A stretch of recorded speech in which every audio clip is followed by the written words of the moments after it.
écoutez Europe 1, il est 13h. Europe 1, 13h. 13h, 14h. Céline Géraud.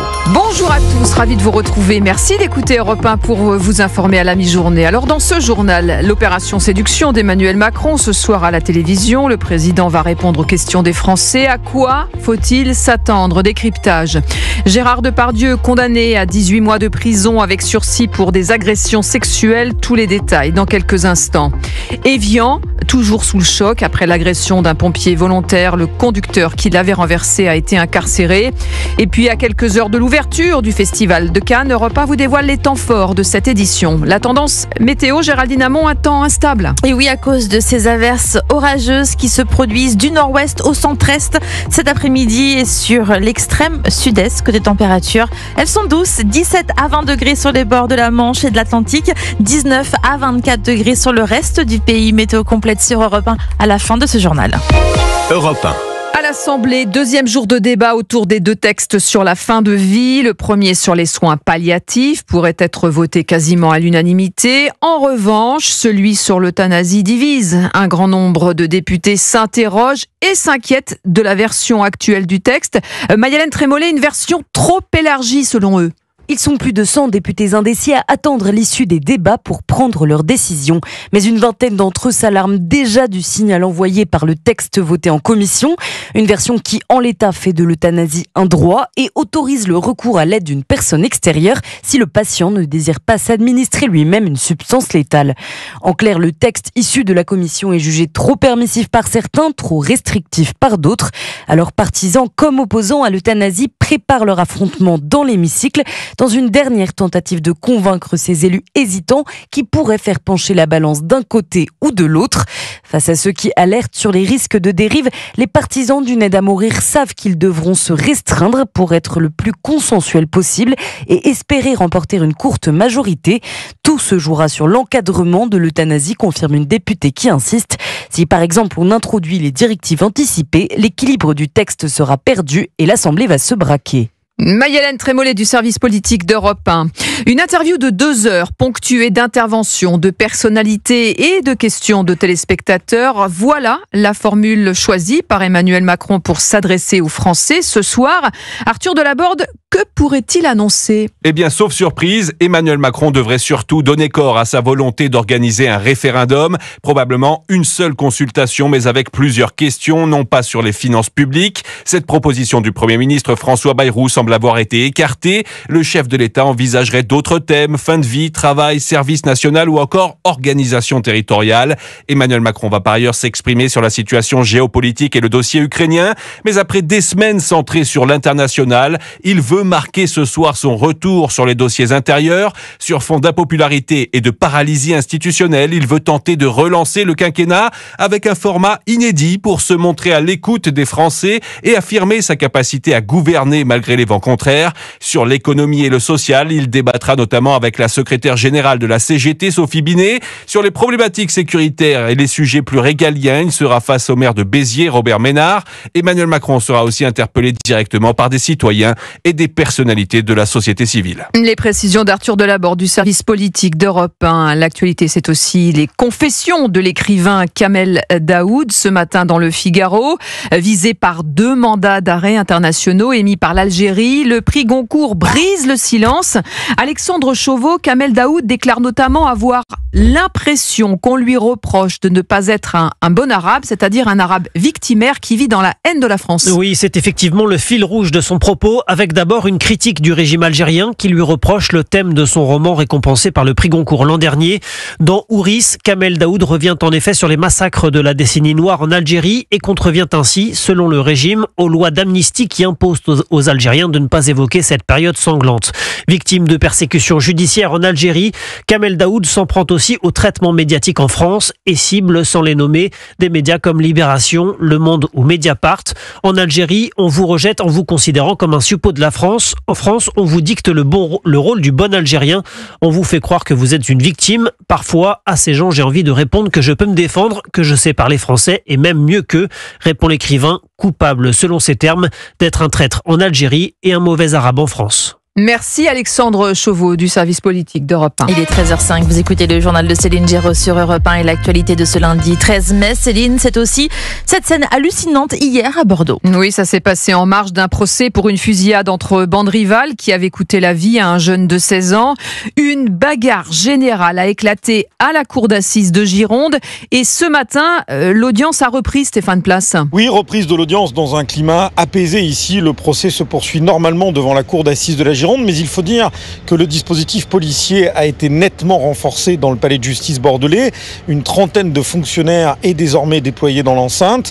Après cette bagarre qui a éclaté en fin de journée hier dans la salle des pas perdus et dans la salle d'audience, avocat de l'un des accusés qui comparaît libre, maître Grégoire Mouly, a assisté à cette violente altercation. Suspension de l'audience vers 18h30, l'ensemble des personnes du public s'en va, passe par l'espace exigu qui est le sas de la cour d'appel et des bandes rivales, j'imagine, au vu de la haine, de la rancœur de ce dossier, de la tristesse. Il faut rappeler qu'un jeune homme est décédé. La mèche s'est allumée très rapidement, un regard peut-être, je n'en sais rien. Il y a eu énormément de coups dans le sas dont je vous parlais et puis une partie de ces personnes est venue attaquer mon client jusque dans la salle de la cour d'assises. On s'est retranché jusqu'au fond de la salle de la cour d'assises. Présente ce matin au palais de justice, la représentante du syndicat policier Unité 33 a souligné que 3 fonctionnaires ont été légèrement blessés. Le parquet de Bordeaux, lui, indique qu'après ces incidents, une enquête a été ouverte, des chefs notamment de violence en réunion. Stéphane Place, le correspondant européen à Bordeaux. Et pendant ce temps-là, à Évian, la colère des habitants ne faiblit pas après l'agression d'un pompier volontaire lors d'un rodéo urbain. Le conducteur, un délinquant multirécidiviste, mis en examen pour tentative de meurtre, a été incarcéré. En attendant, sur place, Jean-Luc Boujon, l'émotion est toujours très forte. Oui, parce que les faits ne passent pas ici à Évian, dans ce petit paradis niché entre les montagnes et le lac Léman. Ce degré de violence, ce conducteur qui fonce délibérément à 70 km/h sur un pompier qui vient de lui demander d'arrêter son rodéo et qui lui tourne le dos, les habitants ne peuvent s'y résoudre, à l'image de Barbara et de Jean-Yves. C'est une honte, surtout que c'est les personnes qui viennent nous sauver la vie. Il n'y a plus de respect, il n'y a plus de savoir-vivre, de civisme. J'ai l'impression qu'en France, ça vient de pire en pire et que ça vienne dans une petite ville, 8 000, 9 000 habitants. Faut sévir, je pense. Il n'y a plus de repères dans notre société, et surtout chez les jeunes. On n'est plus dans une société comme on me l'a apprise en fait. Respect, civilité, éducation, donc tout ça, ça disparaît, c'est effarant. Une colère qui est également présente chez les pompiers, même si aucun ne souhaite l'exprimer publiquement, par respect pour leurs collègues qui luttent toujours contre la mort à l'hôpital d'Annecy. Mais hors micro, l'un d'entre eux avoue que c'est bien ce sentiment qu'il éprouve face à la multiplication des agressions pendant les interventions. Nous sommes devenus une cible, affirme ce pompier de la région, qui constate que certains jeunes aujourd'hui ne cherchent qu'une chose, s'en prendre à des représentants de la force publique, qu'ils soient policiers, gendarmes ou bien pompiers. L'an dernier, rien qu'en Haute-Savoie, 24 plaintes ont été déposées pour des agressions sur des pompiers en intervention.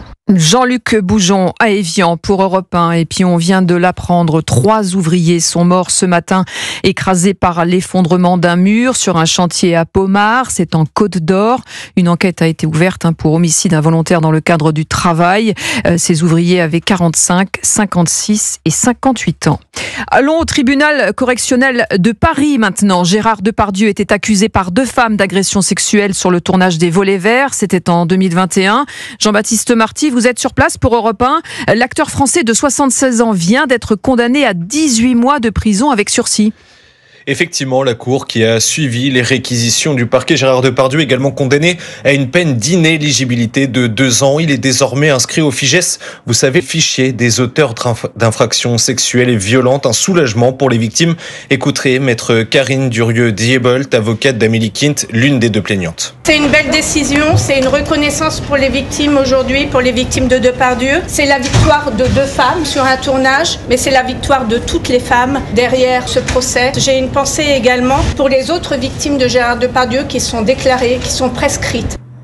Condamnation donc, mais pas définitive. L'avocat de Gérard Depardieu, maître Jérémy Assous, annonce faire appel. Il dénonce une décision de justice sans preuve. Écoutez-le. Pour la 10e chambre du tribunal correctionnel de Paris, accusation vaut condamnation. À partir du moment où vous êtes mis en cause aujourd'hui dans une affaire dite d'agression sexuelle, vous êtes automatiquement condamné. Et peu importe si on relève de multiples contradictions, des mensonges, voire des incohérences et des incompatibilités physiques.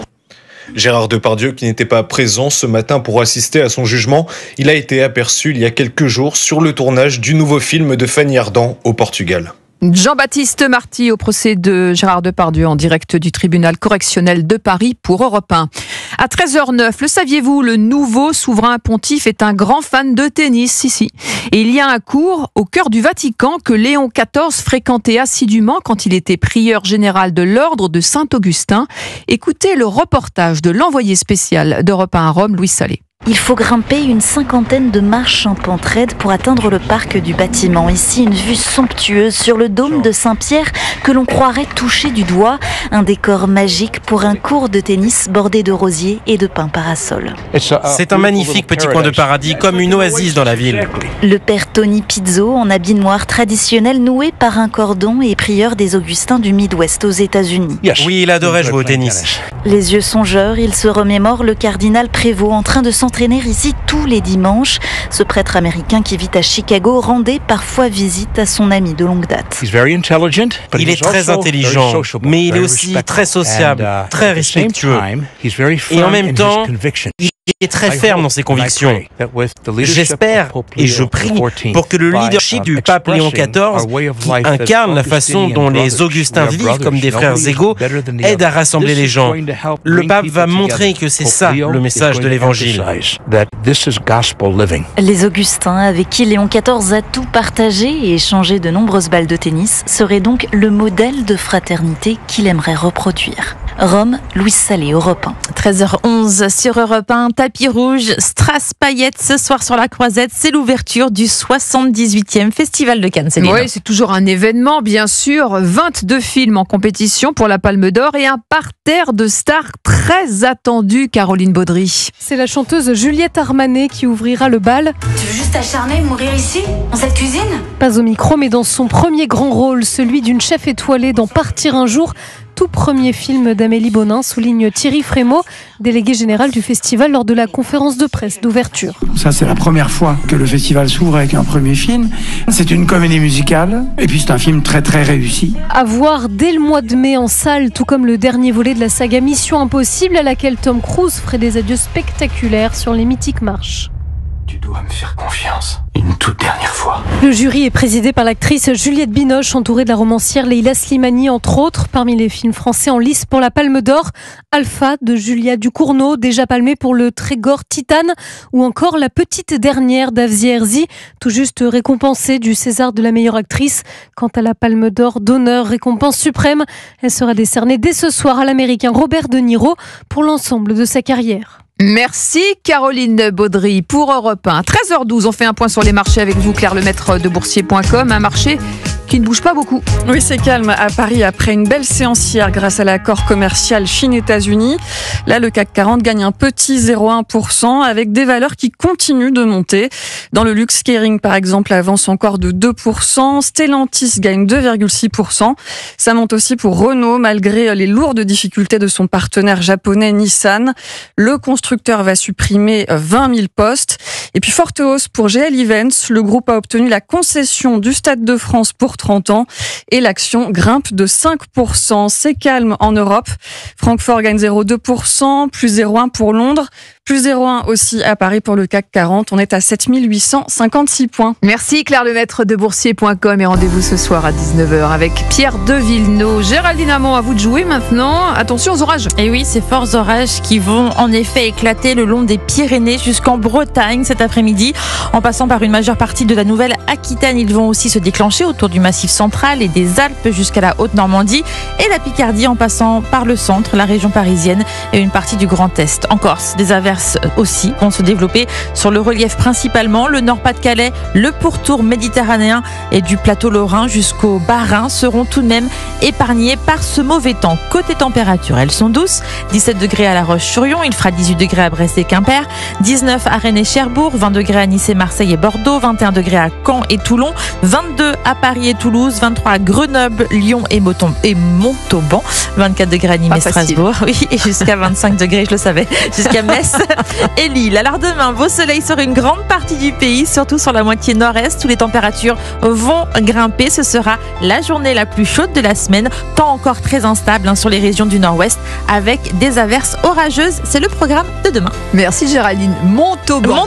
Nous, on a inéligibilité, les journalistes, et on en a bouffé. Donc, allez, nous, on reste ensemble. Dans quelques instants, 11 mois après le fiasco de la dissolution, Emmanuel Macron va répondre aux questions des Français. Alors, à quoi faut-il s'attendre ? Va-t-il annoncer la tenue d'un référendum à la rentrée ? Analyse et décryptage avec Paul Melun et Gabriel Cluzel. À tout de suite sur Europe 1. 13h15, vous écoutez Céline Géros sur Europe 1.